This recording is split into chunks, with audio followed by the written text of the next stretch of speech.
ఉత్తరం చూద్దామండి. రేవతి వరంగల్ నుంచి రాస్తున్నారు.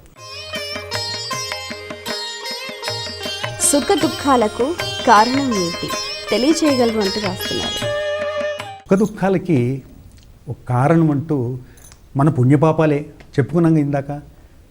ఆర్జితము, ఆగము, తర్వాత ప్రారంధము. ఈ మూడిటితోటి మనకి సుఖ దుఃఖాలు నిర్ణయింపబడతాయి. అనుకుంటాం భగవంతుడు ఏంటి ఇట్టా చేశాడు అనుకుంటాం. భగవంతుడు ఏం చేయడమ్మా? భగవంతుడు ద్రౌపదికి వస్త్రాలు ఇవ్వలా. వస్త్రాలు ధర్మం అనేది ధర్మస్వరూపం. వస్త్రాలు ఇస్తుంటే వస్త్ర రూపంలో ధర్మం వస్తుంటే ఆయన మానిటర్ చేశాడు. అంటే ఏంటి? ఒక ప్రేక్షకుల్లాగా దాన్ని పర్యవేక్షించాడు. అంతేగాని ఆయన వెళ్ళి వస్త్రాలు తీసి ఇవ్వాల. మన సినిమాలో చూపించినట్టు హ్యాండ్లూమ్ వస్త్రాలని రకరకాల వస్త్రాలు తీసి ఇవ్వలేదు. ఏంటంటే ఈ సుఖదుఖాలకి భగవంతుడు చేసేది ఏమీ లేదు. భగవంతుడు నిమిత్త మాత్రుడు.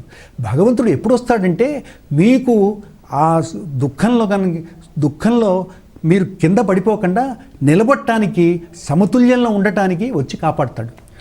మనం సుఖదుఖాలకి ఏ విధంగా సంప్రాప్తి అంటే మీరు చేసిన పుణ్యం, మీరు చేసిన పాపం. సుఖం అంటే ఏంటి? ఆనందానికి సంకేతం. దుఃఖం అంటే విచారం. కాబట్టి మనం చేసిన పుణ్యపాపాలు మనకి సుఖదుఖాల రూపంలో ఈ ప్రపంచంలో మనకి కనబడుతూ ఉంటాయి. కాకపోతే సుఖాన్ని మనము సంతోషిస్తాం, దుఃఖాన్ని మాత్రం అనుభవించలేము. చాలా కష్టంగా ఉంటుంది. ప్రతి నిమిషం వరకు యుగంలాగా ఉంటుంది. సుఖం అనేది ప్రతి యుగము ఒక క్షణంలాగా అయిపోతుంది. అది మానవ సహజం. అది అందుకని ఈ సుఖదుఖాలకి మన యొక్క ప్రారంధము, మన సంచితం, మన యొక్క ఈ సంచితమైన కర్మతోటే మనకి ఈ సుఖదుఖాలు సంభవిస్తూ ఉంటాయి. కాకపోతే ఒకటి, పూర్తిగా ఎవడు పుణ్యం చేస్తే మనిషిగా పుట్టడు. కైవల్యం స్వర్గంలోనో వైకుంఠంలోనో మోక్షంలోనో ఉంటాడు. పూర్తిగా పాపం చేస్తాడనుకోండి, మానవ జన్మే రాదు మనకి. కాబట్టి సుఖము దుఃఖము ప్రతి మనిషిలో ప్రతిబింబిస్తూ ఉంటుంది. ప్రతి మనిషిలో మనకి కనబడుతూ ఉంటుంది. ఉదాహరణకి ఒకడేమో 10% సుఖం అనుభవిస్తే ఇంకోడు 90% సుఖం అనుభవిస్తాడు. అంటే ఏంటి? పాపము పుణ్యముల మిశ్రమమే మానవ జీవితం యొక్క దృష్టాంతం అన్నమాట. మన ఉనికి అనేది సుఖదుఖాలతో కూడింది, మిశ్రమం. కాబట్టి ఈ సుఖదుఖాలు మనం పుణ్యపాపాలకి సంకేతంగా భావించవచ్చు. అందుకని ఏం చేయాలి? మనం వీలైనంత వరకు మంచి పనులు చేయాలి.